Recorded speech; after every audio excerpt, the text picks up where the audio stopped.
안녕하세요. 저는 성문고등학교를 올해 졸업하고 이제 2, 3학번으로 고려대학교 사회학과에 입학하게 된 한승민이라고 합니다. 제가 처음 이 학교에 들어갔을 때 소감은 사실 정시를 지원하는 사람들은 모두 알겠지만 굉장히 그 수능 보고 2월 달까지의 그 3달 동안이 굉장히 불안하고 떨리고 하는데 합격을 딱 하고 나서는 그런 불안감이 한꺼번에 내려가는 것 같고, 또 이제 계속 상상해왔던 대학 생활이 현실이 되는 거니까 되게 즐겁기도 하고 그냥 많이 행복하게 요즘 하루하루 살고 있습니다. 저 같은 경우는 이제 수시와 정시를 모두 챙기면서 하는 공부 방법을 선택했는데요. 예를 들어 고1, 2 친구들 같은 경우는 내신을 한 달 하고 한 달이 쉬고 한 달이 또 내신을 공부하는 형태로 공부를 많이들 하시는데, 저 같은 경우는 한 달 내신을 하고 그 비어진 한 달을 정시 공부로 많이 채웠거든요. 왜 그렇게 되냐면, 그렇게 수시만 챙겼을 경우 나중에 자기가 학종을 넣었을 때 학종이 떨어지거나 교과를 넣었을 때 교과를 떨어졌을 때 다시 정시로 전환을 해야 하는데, 그렇게 전환하는데 어려움이 있어서 저 같은 경우는 이 내신도 열심히 챙기고 정시도 그에 맞게 성적을 같이 올려주면은 수시에서 변수가 생기더라도 정시 점수로 그걸 하게 돼서, 저는 사실 그렇게 대학을 가가지고 그렇게 하면 좀 더 든든한 보험 같은 거 하나를 만들 수 있는 느낌이라 그렇게 하시면 좋을 것 같아요. 가장 힘들었던 점은 사실 좀 외롭다는 건데, 이제 같이 입시를 하기 전에 놀았던 친구들이 놀고 있을 때 나는 혼자 공부하고 있거나, 아니면은 친구들 다 끝나고 어디 놀러 갈 때 자기는 혼자 독서실에 있거나 할 때마다 진짜 몇백 일을 더 해야 하는데 이렇게 하면서 외로움을 느낄 때가 많거든요. 근데 그럴 때마다 좀 외롭지만 어차피 공부는 외로운 거니까 좀만 참으면 이제 대학 가고 나면은 친구도 많이 생기고 원하는 만큼 노실 수 있으니까, 정말 조금만 외로움을 참고 공부에 좀만 집중하시면 즐거운 대학생활이 기다리고 있을 것 같습니다.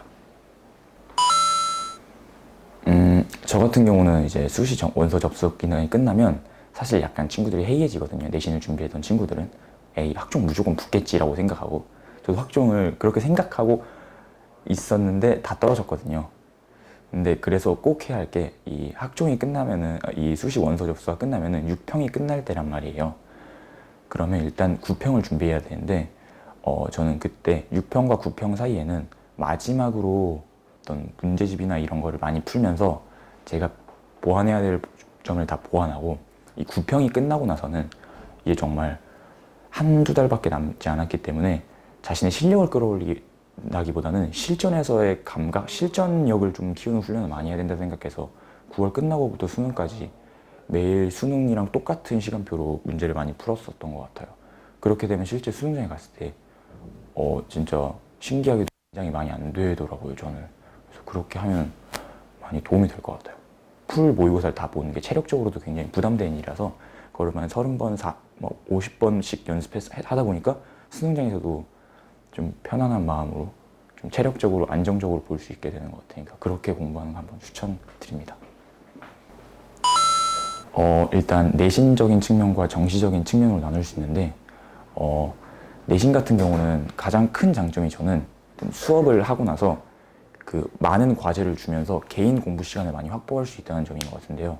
선생님이 한번 수업을 하고 나서 엄청나게 많은 문제 자료로 자기가 문제를 먼저 풀고 돌아오고, 그리고 나중에 질문이 있으면 당연히 선생님한테 질문하면 되니까, 그런 걸 많이 반복하다 보면은 사실 공부는 자기 스스로 하는 것처럼 그렇게 처음 그 지문이나 문학 작품에 대한 설명을 듣고 자기 혼자 이렇게 문제를 풀면서 자기 것으로 만들 수 있는 시간이 많아서 내신 때 국어 등급을 좋게 받을 수 있었던 게 이러한 이유가 아닌가 싶습니다.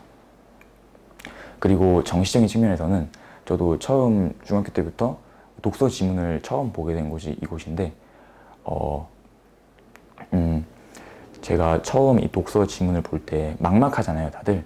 근데 학원에서 선생님이 이렇게 보면 이렇게 가이드를 제시해 주는데, 그런 가이드를 통해서 제가 이 수능 지문을 보게 되는 발판을 만든 것 같고, 문법 같은 경우는 원래 워낙에 꼼꼼하시니까 당연히 이렇게 나중에 언어 매체를 할 때도 기본적으로 깔고 가는 부분이 있고, 그리고 문학 같은 경우는 이제 수능 필수 작품들이라고 해서 예를 들어 서경별곡, 뭐 삼인곡 같이 이런 작품들을 확실하게 기초를 다져서 고등학교 3학년 때 다시 그런 걸 해야 하는 일이 없도록 많이 도와주신 것 같습니다. 저는 고려대학교 사회학과를 선택했는데 아까 말씀드렸다시피 저도 수시로 학종으로 고려대학교 사회학과를 쓰고 떨어지고 고려대학교 사회학과를 정시로 써서 붙은 경우인데, 제가 이 사회학과를 선택한 이유는 사실 사회학과가 굉장히 넓은 학문이다 보니까 제가 행정이나 정치외교나 이런 여러 가지 분야에도 관심이 많았었는데 사회학과에 가면은 그런 부분까지 폭넓게 배울 수 있다는 점이 굉장히 마음에 들었고, 또 요즘 사회에서 굉장히 혐오와 차별이 많이 존재하는 사회에서 지금 사회학과를 가서 이런 우리나라뿐만 아니라 전 세계의 이런 현상들을 더 깊게 공부해보고 싶다는 생각이 들어서 사회학과를 지원하게 된 것 같습니다.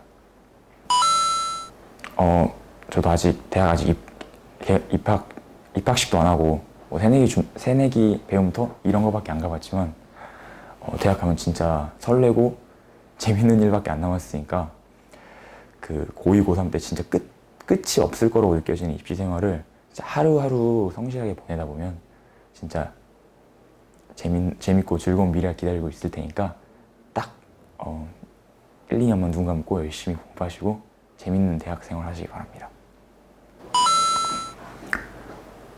앞으로는 제가 그동안 고등학교 생활 동안 하고 싶었지만 참고 공부하느라 하지 못했던 것들을 학교 동아리나 어떤 개인적인 시간을 내서 해볼 생각이고요. 그리고 이제 제 미래를 생각해서 학점도 관리하면서 공부도 할 예정입니다. 정동민 화이팅!